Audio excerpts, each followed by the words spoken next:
Arise, ye workers, from your slumber. Arise, ye prisoners of want. That's right. For Young part of the bourgeoisie. Come say you are la bourgeoisie power to me as a commodity so that it can give you money so that you provide other commodities like rubber. That sounds like a great idea, but wait, you are trying to spend by exploiting my labor power in the form of surplus value.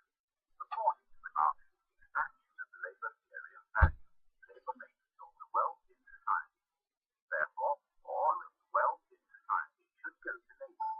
In capitalist society, the value of my labor becomes imported in a commodity and sold at a price on the market, which is determined by the value of the exchange value. My labor produced is a commodity worth something, and the commodity is value based on my labor which I expended on it. However, as a laborer, I am paid only a portion of the value I really generated. I spent half my time generating the value necessary to keep myself alive, and the other half of my time making the capitalist money, because in reality he is a useless stopper.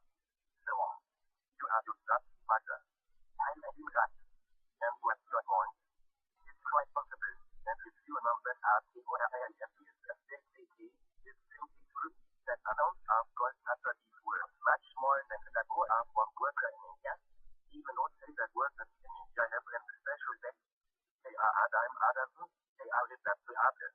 Abstract that you are able to after they are when it's not the FDSFD labor. However, what costs more, sir, I am text raw material and physical laboratories to create a computer of the employee and the FDSF will find it, FDF will not, yes, the other depth, the NF people, the industrialists, and so on.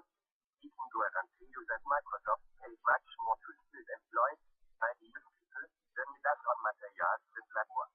Take their top employment quite recently. Bill Gates has a net worth in the billions. According to Ford, der Schrägstrich sind dann bei der Arbeit bei uns hat. Die haben leider nicht Schluss,